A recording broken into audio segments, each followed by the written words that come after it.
Hello there everybody, and welcome back to episode 12 of my tutorial series for Songs of SYX version 65. Today we will be going into law and order, justice, all that stuff. I originally wanted to go into the administrational part for today, but I have fallen back from that part as we cannot do anything with that system as of now. The point is, we don't have any regions to expand into, and therefore administration and all that stuff isn't really getting us anywhere. So instead, we are going to go over the law and justice system next, then we are going to go over the in the upcoming episodes, we're going to be going over the procreation, and then military and expansion like that, and then administration. So I have to string it up like that, otherwise things are harder to explain. Now, so for today, let's start with the guards. So in the law area, we have unlocked the guard posts a while ago. They require wood, cut stone, and leather armors. Come in 3 sizes, coming in different radii.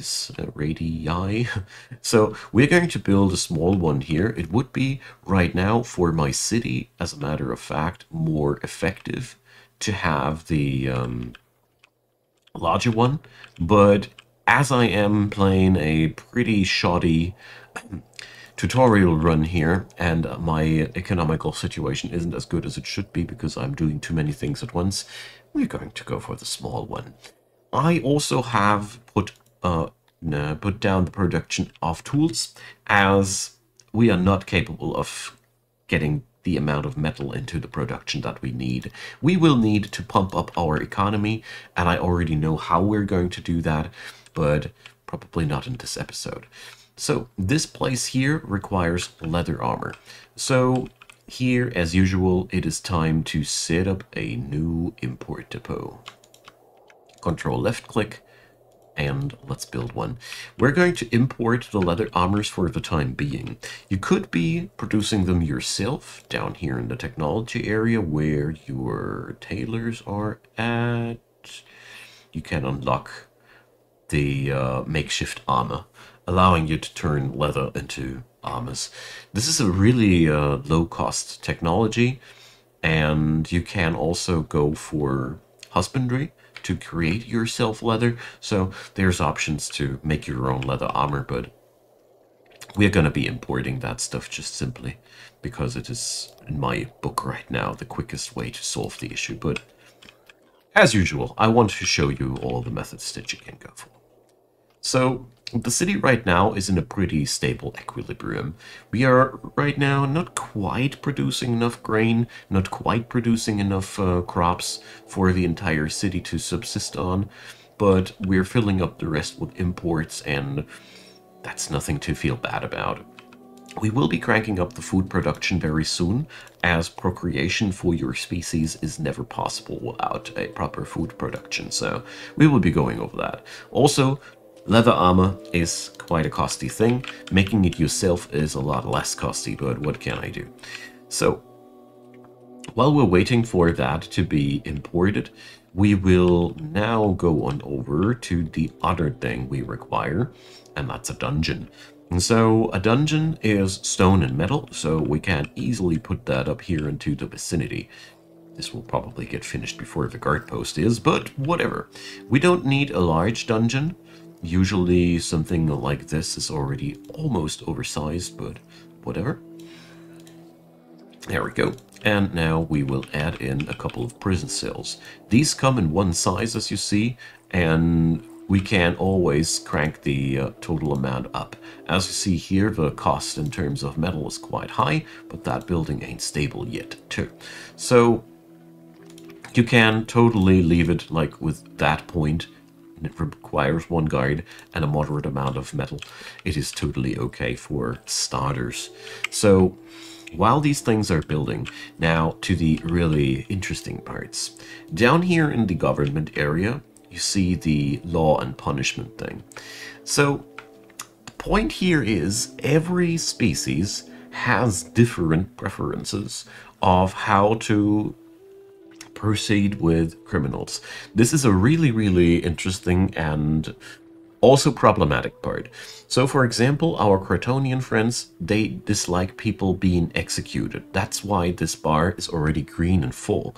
If we would now start executing all prisoners, our people would, as a matter of fact, get unhappy out of that. Same goes for slavery and for putting people into stocks. So we see that our people would like criminals to get judged and imprisoned. That's all they want in terms of punishment. If you check now back with other cultures, species, so the Dondorians, they like people being pardoned and executed and judged, but they don't think any good about imprisonment. And yeah, you see, you have to find a way to process your criminal energy in your city properly. So for our example here, we're going to click into that area here, and here we can now set up how criminals should be treated. So for our Crotonians, we're going to go and put the imprisonment rate to 100%. You could also do this globally over here, and you can also here disable or enable the application of stocks and all manner of different things, even if we want to have them killed in the arena. So for Crotonians, this is pretty much how you get your law and order game into a shape where it makes your folks happy. The dungeon is being readied as we are waiting for the armor to be delivered. So it'll now take a while for my economy to bounce back into plus, because we recently have stopped exporting cut stone. So we're going to start exporting that stuff again, like going to keep 10% of our own production. And we are currently also only exporting a very minimal amount of war metals. So I'll be changing these for now, so we can get ourselves money in faster, and our economy is swinging back into gear.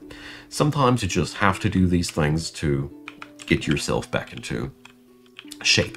So while we're waiting now for these imports to kick in, I want to do some preparation for the upcoming episodes already. I'm highly unhappy with my food production overall.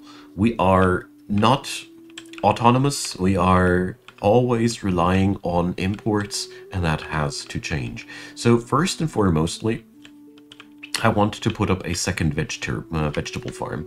The point here is quite simple. The Crotonian babies require vegetable.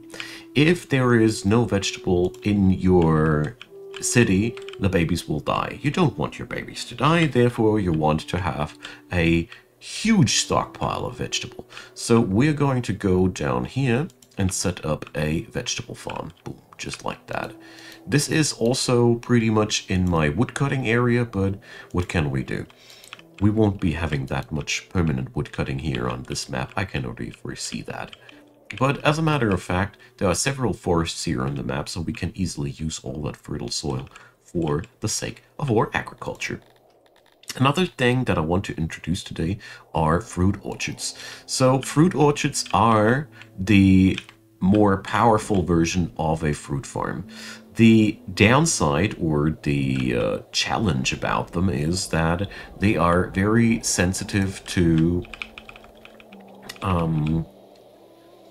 work, lack of tending, however you want to call it. But as you see here, you can put an insane amount of workload on top of these. And they will require a couple of years of work, and then they will crank out much more fruit than your fields ever would. And so, in a nutshell, I like these for cities that are already established. As we can here employ 40 farmers. It'll require quite a lot of food and all for us, but it's also going to get us somewhere. In the long run, this city is supposed to produce so much food that it'll be easily sustaining itself and being able to export at the same time. With Crotonians, that isn't even as hard to do as it sounds right now. Right now, we're just suffering from the tutorial sickness. because there's just way too many things that the city is trying to achieve at the same time, like I said several times before. For now, we're just going to wait. Ah, wonderful. The guard post is finished. So we have now 3 guards in here. And at that point, let's see. We don't have any happiness via punishments as of yet or anything like that. But, well, there has to be a criminal act before anything here can be done. And so we could now go for judges, as we now know that this would be something that our people here would like to. But if you check into the tech area, this is just a tad bit costly. I wouldn't recommend it, as you really do get yourself a lot of cheaper projects that get you far further than that. So we're going to go now for other technologies. We're going to try and refine our bakeries now, as this is a really, really cheap way of getting things done. We're going to introduce carpentry basics. That's a very, very yummy technology, increasing the output of your carpenters. I should have done that a while ago. I'm really sorry that I didn't introduce that before. So you can just put points in there as you see fit. And this is, for the Cretonians, all we would need to do. I want to introduce things as they are for other cultures here, so you get the hang of it. So scaffolds are a building type where you can put up gallows. So that's the place where you do the executions. If your culture likes that, you should totally go for something like that. And the stocks are the same thing, just for cultures that like stocked up people. I don't think that does require that much more explanation. Up here we will now see the prisoners, and Cretonians are in general very, very lawful people. They don't really do crime. They're really just very nice people overall. So you don't need law and prosecution that badly with this species as you would, for example, with humans, which have it as a weakness that they are very susceptible to criminality. That means in your city, you will have to decide for yourself at which point it is important enough for you to put up the persecution system. Here, I was able to delay it quite a lot because, duh, Cretonian, but in other scenarios, I wouldn't recommend to postpone it that hard. And to summarize it here, again, in case you might have missed it, the trickery here is that you require for the law system cut stone, leather armor, and metal. These 3 materials are what you require, and they are typically, well, a little bit harder to acquire and can be a little bit annoying and work intense at the beginning for you. But it pays off, and it is something, well, how to call it, I like to see it as these milestones that you should work yourself towards to. So temperatures are on record lows, so we have enough wood on the stockpiles, no biggie. So here we are now preparing for the economy of tomorrow, so to say. So the vegetable farmers here are very important. We also have to wait until the fruit orchard is constructed. As you see here, it's taken a tremendous amount of time. But we also are producing furniture in a much, much faster pacing now. So these tech points, I again beg for forgiveness. I should have done that way earlier, but well.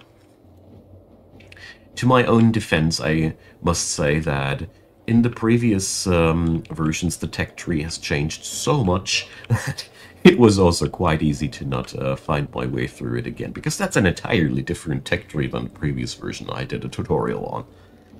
Anyways, we have now a really nice workload on these, and in my opinion, it would be a wise choice now to go for just another one.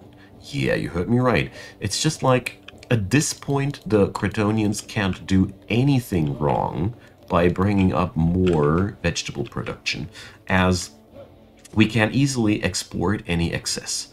As soon as we are producing more food than we actually need, we are pretty much in our victory condition, if you might want to call it like that. We just have to take into account that with the expansion of our city, we need to expand our services again, and the very, very important part is always, is it still in janitorial range? No, it's not. So here we start requiring a new janitor, which sort of sucks, but what can we do? So here, now this time I pay attention to where the door's at. That was a little bit of a problem the last time. And the super efficient positioning would be somewhere down here. But I just wanted to point it out once. We're going to put it down here because I'm sort of a lazy bum here. Anyways. So we are now authorizing more and more people into the city, but only for the sake of cranking up our food production to the max.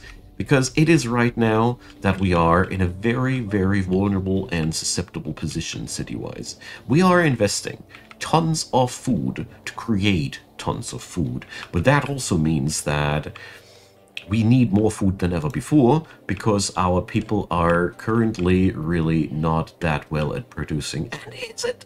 Could it be? I think the consumption rate bug has finally been fixed. This finally looks like proper numbers. Hey, love it.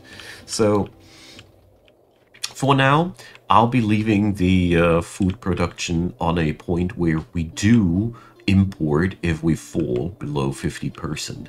But that point will be over very soon. As you see here, the harvest is coming in, and we are getting there. You could do this, by the way, with any other city to create yourself a main economy of whatever sorts. You just have to check what your culture, your species, is exceedingly good at, and then you just specialize into that. The thing about the Cretonians, and that's probably why they are supposed to be an easy race and to begin with, is that due to the fact that they excel so hard at food production, it is really easy to stay alive with these blokes, as their main deal keeps your city alive and keeps you away from catastrophe. So as you see here, the fruit orchard is a ton of work to even get it set up.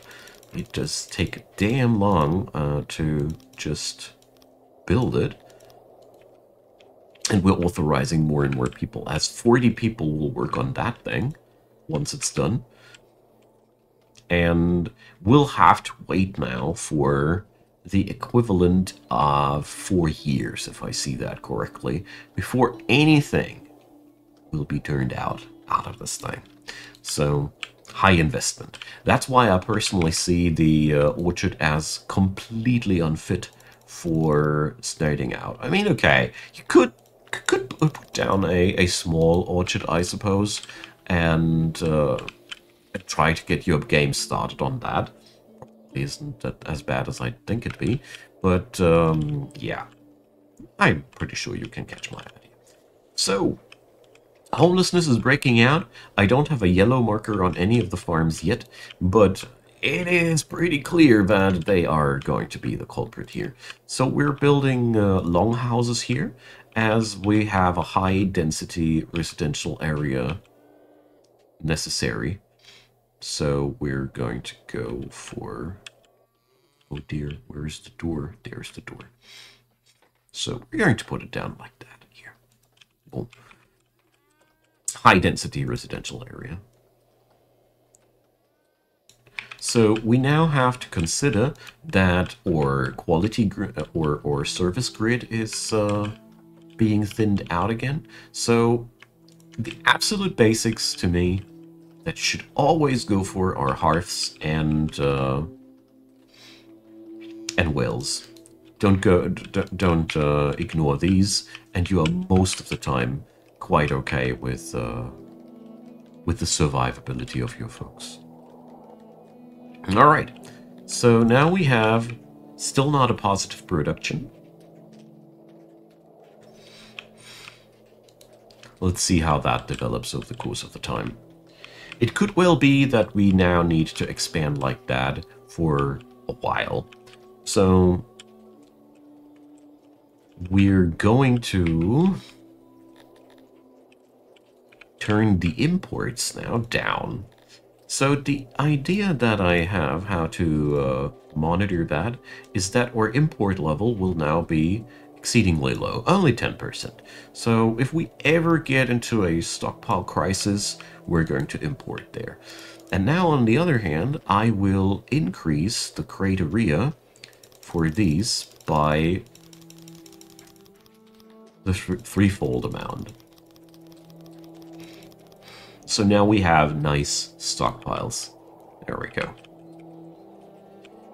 We'll also have to increase the production of our bread and many other things. But look up there what has happened in between. Since we stopped producing tools like crazy, and since we don't have to import as much food anymore, we are actually racking up those denaries. Finally. For pretty much the very first time since I have started out on the city. So that's quite the relief. So, but we are now attracting people that want to pay, that want to raid us or / extort us for money. It is totally okay. It is totally okay for starters to do this. As you see, we were able to pay more money than we actually own, so you never have the problem that you won't be capable of paying up your pimps.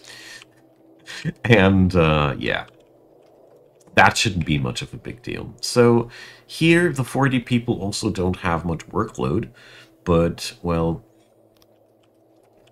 as a neighboring kingdom has suffered a drought, this is also something that influences your city as well if you are importing grain, for example. Just wanted to leave that thought here.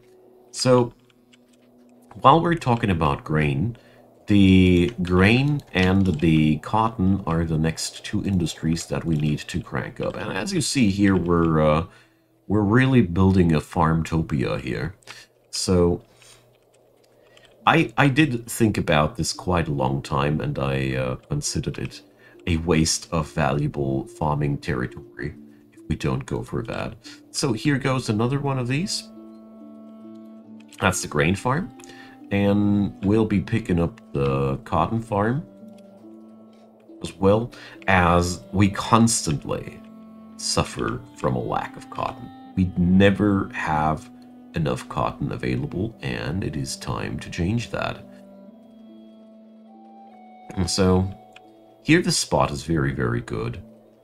We can't just put it down here, so we would need to manually place down the farm here, which we will eventually. Until then, I'll be taking the suboptimal spot here, as it is not as important for my cotton farm to be on the ideal spots as it is important for my food production. At least in my opinion. So, this setup now leaves us with almost no workers, so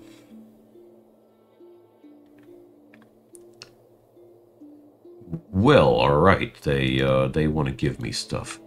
So, another industry that we are going to put up here now is the herb farm. This is what we require for the production of rations later. So, also very important stuff. We are going to put up yet another of these farms, and as you see here, we require quite a lot of herbs to get started. So, let's see, do I have a free import depot? Yes, I do.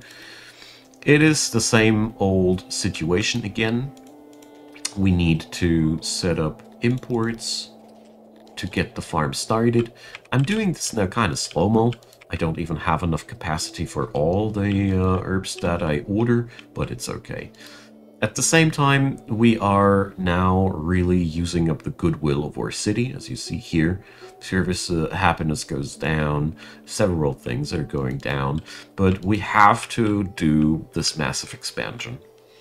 It is just what we require to get out of this misery where we constantly have to pay other people to fulfill our food needs. Right now we're getting closer to equilibrium than we ever were, so that's a pretty good thing.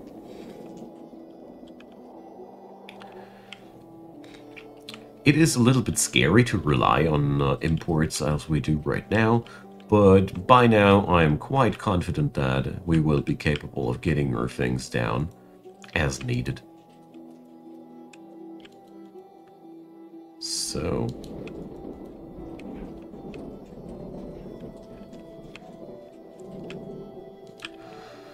Alright.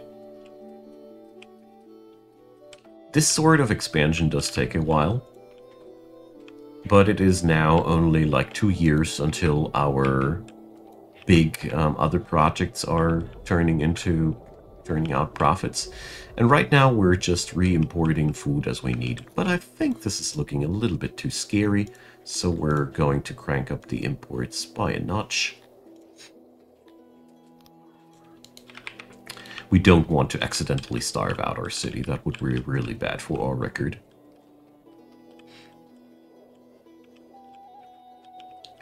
Alright. 4 days of food, though, are absolutely enough to get a re-import rolling and all, so don't you worry too much.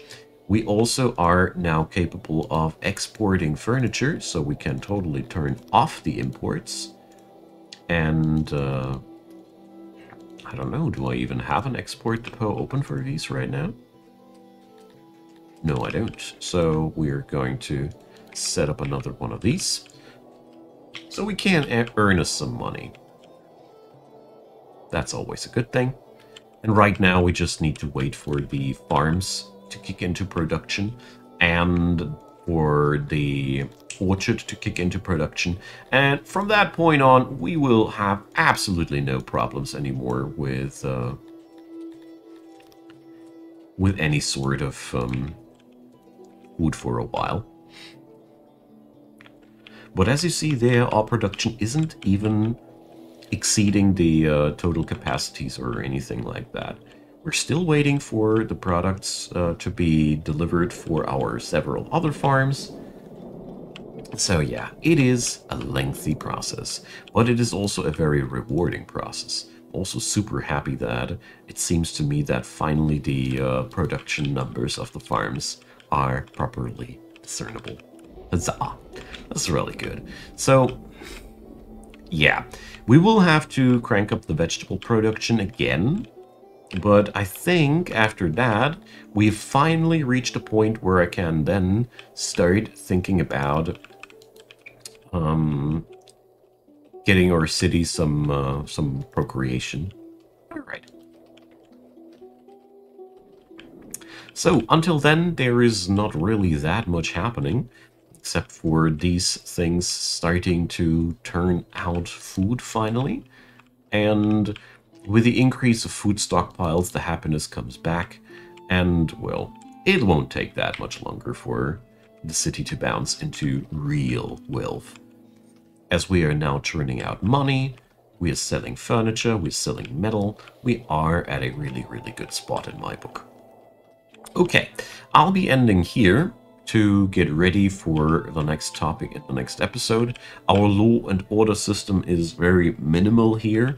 Just want to summarize it here once more, that we got off pretty easy since we didn't need the scaffolds or the gallows.